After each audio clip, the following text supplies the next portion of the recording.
Hoje vamos falar de um fenômeno que cresce todos os dias. Homens cada vez mais evitando relacionamentos onde serão cobrados, vigiados e responsabilizados por escolhas que não fizeram. E, pior, onde serão punidos mesmo quando tentam fazer o certo. Esta palestra não é contra mulheres, nem contra famílias recompostas. É uma reflexão psicanalítica, clínica e social sobre o que muitos homens vivem em silêncio.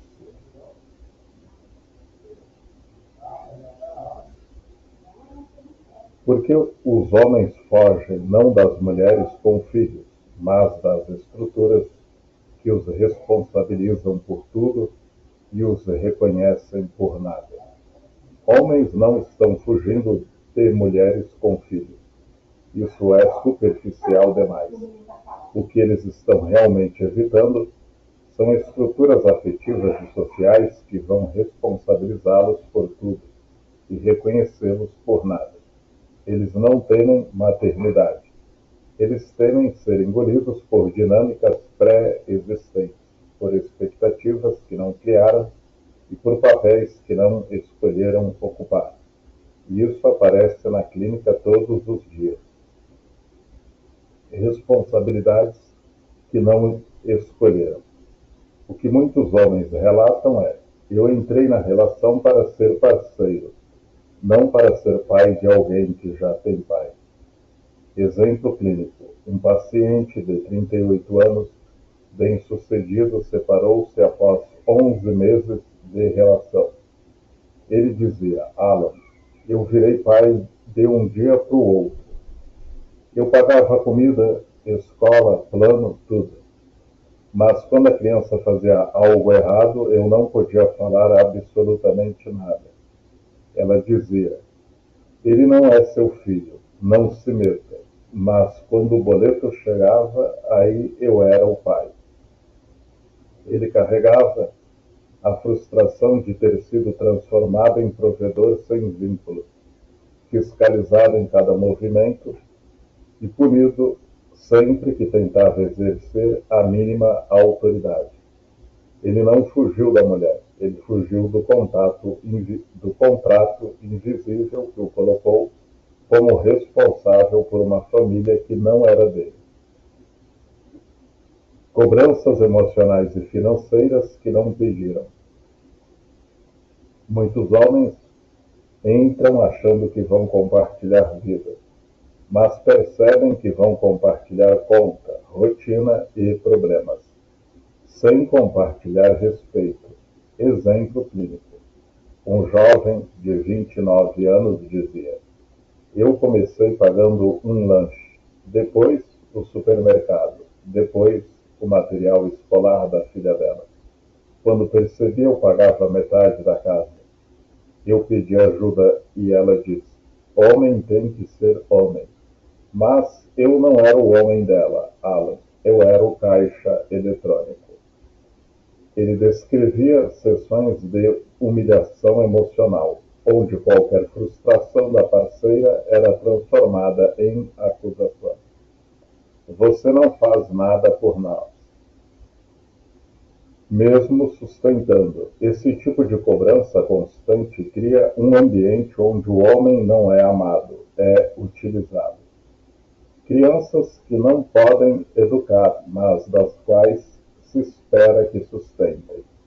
Essa é uma das queixas mais comuns. Eu pago, cuido, levo ao médico, mas não posso dizer não. Exemplo clínico: um paciente de 44 anos relatava: o menino gritava comigo, me xingava, chutava a porta. Quando eu conversava firme, ela dizia: não é para falar assim com meu filho. Mas, quando eu dizia que não podia pagar uma viagem de R$7.000, ela respondia: você tem que entender que agora você é pai também. A contradição destrói o vínculo. O homem precisa funcionar como pai, mas não pode existir como pai. Ex-parceiros presentes, controladores ou conflituosos.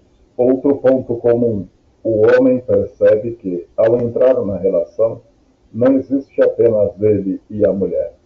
Existe ele, ela, a criança, o ex e, muitas vezes, a sogra que defende o ex. Exemplo clínico: paciente de 32 anos. O ex ligava a qualquer hora, mandava mensagem xingando, ia na porta. Ela dizia que não podia fazer nada porque ele era o pai. O homem vivia numa guerra que não era dele. O fantasma do ex ocupava espaço na casa, na rotina e na mente da parceira. E quando ele tentava estabelecer limites saudáveis, ouvia: você está com ciúmes porque não é o pai. Ele não fugiu da mulher, fugiu de um triângulo impossível.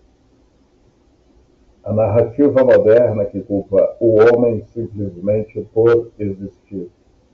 Hoje existe um discurso social forte. Todo homem que não quer assumir o filho dos outros é considerado covarde, fraco, imaturo, egoísta, machista.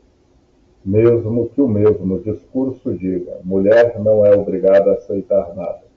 Mulher tem o direito de escolher parceiro sem filhos. Mulher tem o direito de não querer bagagem. Homens, porém, não têm esse direito simbólico. Exemplo clínico: um paciente dizia: eu dizia que não estava pronto para ser padrasto. Ela dizia que isso era machismo. Eu dizia que estava sendo honesto. Ela dizia que eu não era homem. Ele foi destruído emocionalmente apenas por não assumir um papel que não é obrigação de ninguém. Homens não fogem do amor. Fogem da acusação automática, do rótulo fácil e da cobrança moral seletiva. O ponto central: homens não fogem de mulheres com filhos. Homens fogem de contratos emocionais que não assinaram, responsabilidades que não escolheram, punições que não merecem, dinâmicas familiares impenetráveis, carregar um mundo que não é deles, ser tratados como pai no boleto e como estranho na educação, serem acusados por qualquer coisa, inclusive pelo que não fizeram. Eles fogem de perder a própria identidade dentro da relação. Homens não estão desistindo do amor, eles estão desistindo de estruturas onde serão sempre responsáveis, mas nunca reconhecidos, onde serão cobrados, mas nunca acolhidos, onde serão punidos, mesmo quando tentam fazer o certo. E nenhum sujeito permanece onde não pode existir.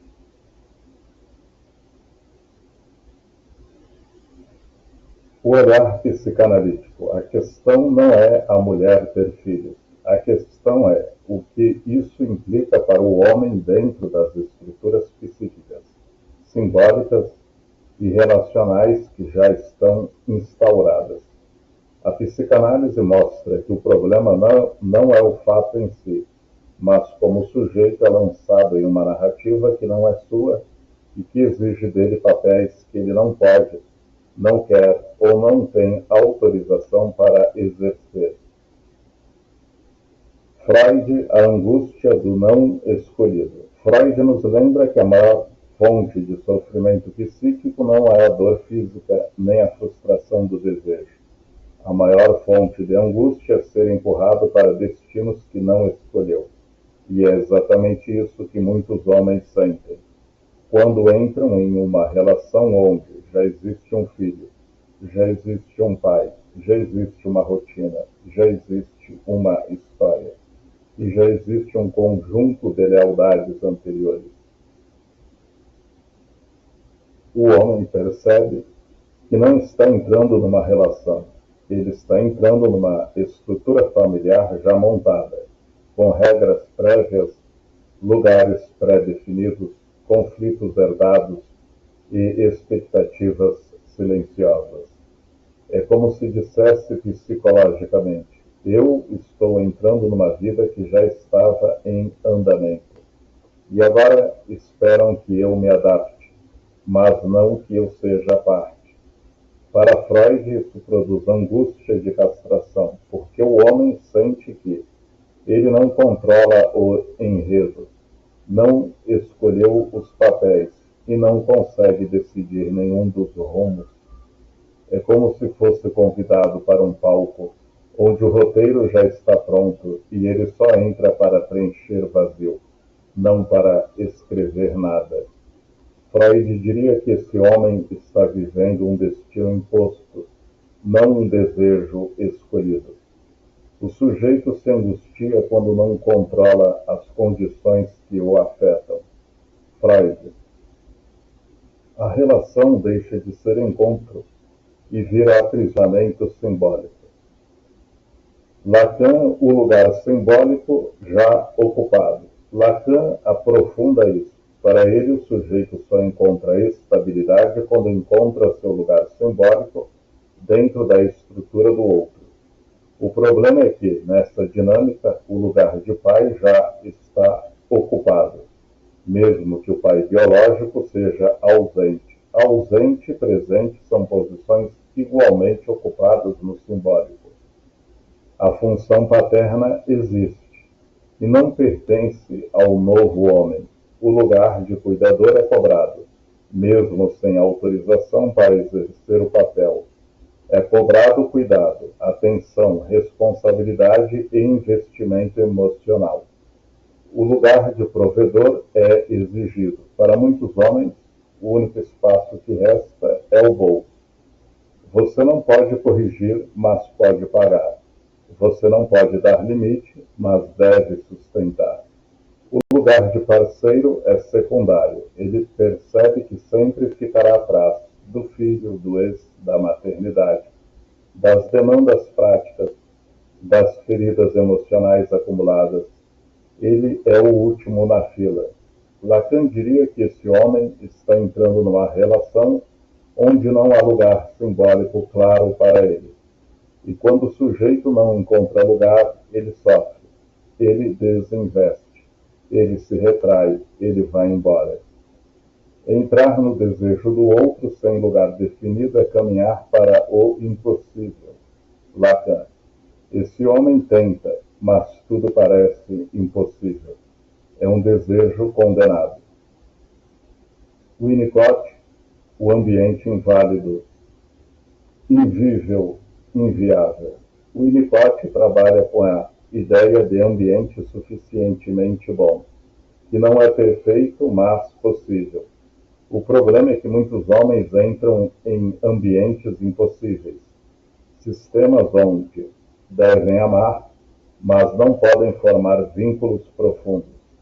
Devem sustentar, mas não podem opinar. Devem estar presentes, mas não podem existir como autoridade. Devem se responsabilizar, mas nunca ser reconhecidos. Esse ambiente é tóxico porque transforma o homem em utilidade. Ele vira função, não pessoa. Winnicott diria que esse ambiente impede espontaneidade, inibe criatividade relacional, reprime iniciativa, destrói o verdadeiro self e exige funcionamento falso. O homem funciona, mas não vive. Ele se percebe como: preciso estar aqui, mas não pertenço aqui. Sou útil, mas não sou amado. Sou necessário, mas não sou respeitado. Winnicott chamaria isso de ambiente patológico, que não permite que o adulto exerça sua função de maneira plena e saudável. A questão não é a maternidade da mulher, é a estrutura simbólica que se forma ao redor disso e que recai inteira sobre o homem. Freud mostra o destino imposto. Lacan mostra o não lugar. Winnicott mostra um ambiente que sufoca. O homem foge daquilo que exige tudo, reconhece nada, cobra sem limites, pune suas tentativas, mas impede seu desejo de existir. Ele não foge da mulher, ele foge da estrutura. E a psicanálise entende: ninguém permanece onde não tem lugar. Ninguém deseja onde não pode ser sujeito. Ninguém ama onde é reduzido à função.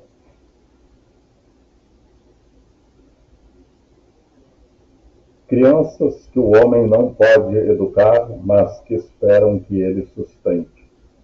Entre todas as queixas masculinas no consultório, talvez esta seja a que mais aparece, com nuances diferentes, mas com a mesma dor central. Ser cobrado como pai sem ter autorização para ocupar o lugar de pai. O homem é inserido em uma estrutura familiar já em andamento. Ele entra querendo ser parceiro, mas rapidamente percebe que está sendo transformado em pai periférico, presente na obrigação, ausente no reconhecimento. É uma posição psiquicamente insustentável. O paradoxo cruel, responsabilidade sem autoridade. A frase que mais escuto é: eu faço tudo, menos educar. E não existe vínculo saudável onde há dever sem poder, entrega sem respeito e cobrança sem reconhecimento.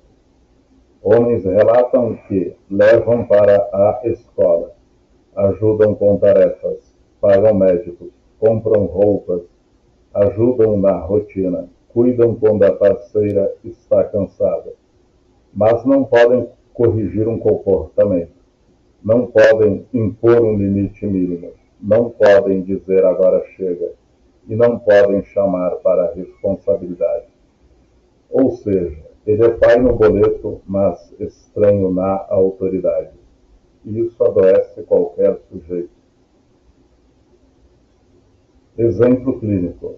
Um paciente de 44 anos, calmo, trabalhador, extremamente dedicado, dizia em sessão algo que sintetiza a dor masculina moderna. Alan, o menino gritava comigo na sala, me xingava, batia a porta na minha cara. Eu respirava fundo, chamava ele, tentava conversar firme. A mãe vinha correndo e dizia: não fale assim com meu filho. Você não é o pai dele para corrigir. Até aqui ele já estava desautorizado. Mas o pior não era isso. O pior era a contradição emocional. Ele continuou: mas quando eu não pude pagar uma viagem de R$ 7.000, ela olhou para mim e disse: você tem que entender que agora você é pai também. Essa frase destruiu o vínculo, não por causa do valor da viagem, mas pela mensagem simbólica. Para pagar, você é pai. Para educar, você é intruso. Para suprir, você é bem-vindo. Para orientar, você é proibido. Esse homem estava aprisionado em um lugar que nenhum sujeito suporta, o lugar de provedor impotente. Ele termina a sessão dizendo algo que ecoa em muitos homens: eu virei pai só quando convinha. Essa posição simbólica é insustentável. Por que isso destrói o vínculo? Porque não existe ligação possível sem autoridade mínima. Para Lacan, vínculo sem lugar definido igual desastre do desejo. O homem sente que está presente, mas não está incluído, porque gera humilhação emocional silenciosa. Winnicott diria que o ambiente não permite o exercício do self adulto. Ele funciona, mas não se expressa, porque cria pacto injusto. Freud dizia que a injustiça simbólica é uma das maiores causas de angústia. O sujeito percebe que está preso a um dever que não escolheu, porque o amor vira dívida, e relacionamento que vira dívida deixa de ser vínculo, vira servidão afetiva.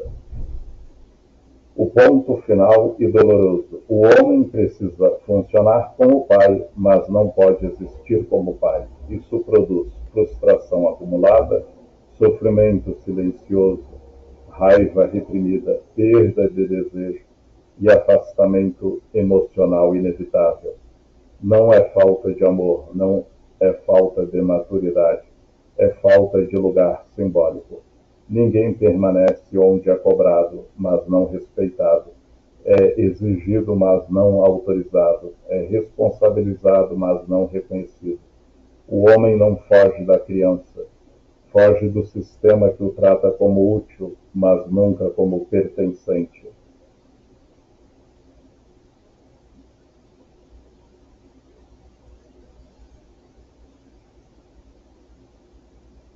Crianças mal educadas e ausência de limites. Por que isso pesa tanto na psique masculina? Um dos relatos mais frequentes que escuto em consultório é exatamente esse. Eu estou entrando na casa, mas a criança é agressiva, mal criada, não respeita ninguém. E eu não posso dizer nada. Do ponto de vista psicanalítico, isso tem um nome: ruptura da função. O Winnicott, quando o ambiente deixa de ser possível. O Winnicott diz que um ambiente só é saudável quando permite ao sujeito exercer sua capacidade de cuidado e presença sem ser sabotado.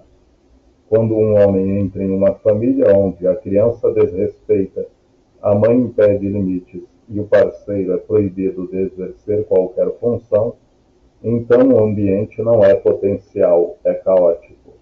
Nenhum adulto consegue se adaptar indefinidamente a um ambiente que fatia sua função, mas cobra sua presença. Winnicott.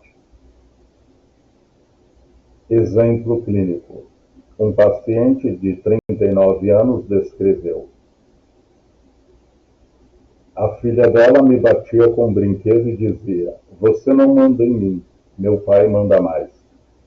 Quando eu fui conversar com calma, ela, a mãe, falou: não quero você interferindo na criação. Ela já sofreu muito. Mas, na mesma semana, ela pediu: você pode ver as escolas comigo? Eu quero que você ajude nas despesas. O homem percebe que está ali para sustentar, mas não para educar. Está ali para ser funcional, mas não para ser reconhecido. Isso destrói qualquer eros, qualquer vínculo afetivo.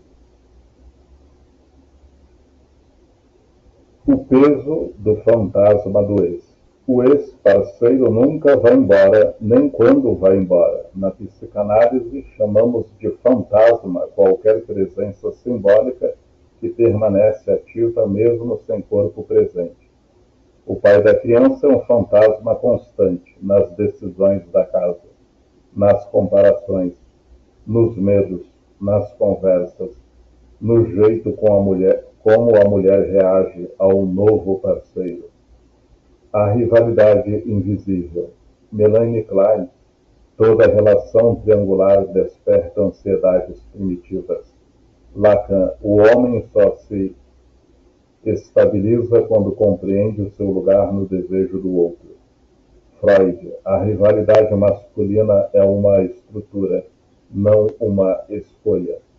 O novo parceiro olha e pensa: esse lugar já tem dono. Eu nunca vou ser o primeiro. E a mulher, sem perceber, reforça: o pai dela não gosta que você fale assim. Ele não pode saber que você levou ela ao médico. Eu consulto ele antes sobre escola. Quero evitar conflito com ele. Exemplo clínico. Paciente, 42 anos.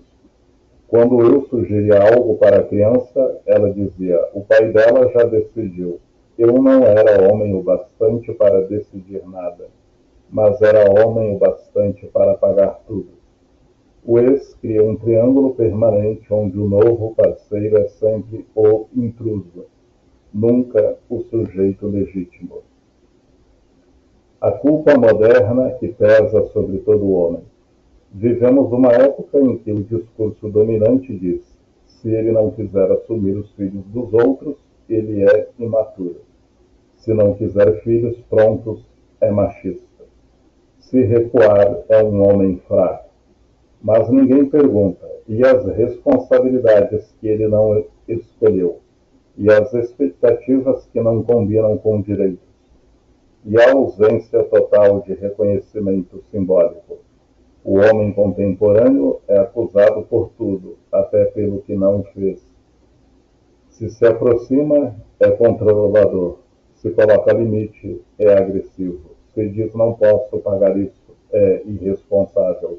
Se pede respeito, é sensível demais. Se vai embora, homem nenhum presta. Exemplo clínico marcante. Um paciente de 46 anos. Eu tentei fazer tudo certo. A criança não gostava de mim. A mãe achava que eu tinha que amar instantaneamente. O ex me tratava como intruso. E no final eu ouvi: você não é homem o suficiente para essa família. Fui embora me sentindo culpado por algo que nem era meu. A conclusão psicanalítica: os homens não fogem das mulheres com filhos.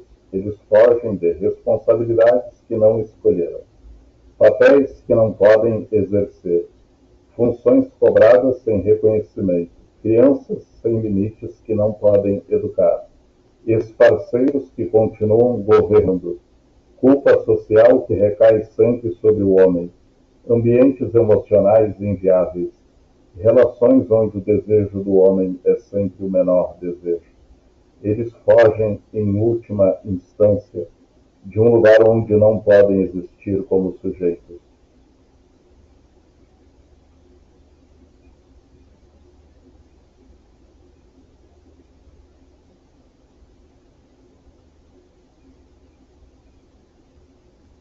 A narrativa moderna que culpa o homem simplesmente por existir. Hoje existe um discurso social poderoso, sutil mas implacável, que se transformou numa espécie de moralidade contemporânea. Todo homem que não quer assumir o filho dos outros é imediatamente rotulado como covarde, fraco, imaturo, egoísta, machista. É uma condenação automática, sem direito de defesa, sem escuta, sem contexto. O curioso é que a mesma sociedade que condena o homem dá total legitimidade à mulher para escolher o que quiser. A narrativa dominante diz: mulher não é obrigada a nada, mulher não precisa aceitar homem com filho, mulher tem o direito de não querer bagagem, mulher tem direito de escolher o que é melhor para ela. Mas quando um homem tenta exercer o mesmo direito, ele é atacado. Não existe simetria simbólica. Para a mulher é escolha, para o homem é falha moral. Para a mulher é autocuidado, para o homem é egoísmo. Para a mulher é fronteira, para o homem é covardia. Isso gera uma pressão psíquica silenciosa e devastadora. A ferida psíquica, o homem proibido de dizer não. Lacan falava que o sujeito só existe quando pode dizer não ao que lhe invade. Mas ao homem de hoje não é permitido negar nada. Se ele recusa uma relação complexa com um filho ex-conflituoso e responsabilidades que não são suas, ele é cancelado afetivamente. Freud já dizia: a moral do grupo sempre exige sacrifícios maiores do que os indivíduos podem suportar. O homem atual vive exatamente isso. Um sacrifício imposto sem que ele tenha desejado essa posição.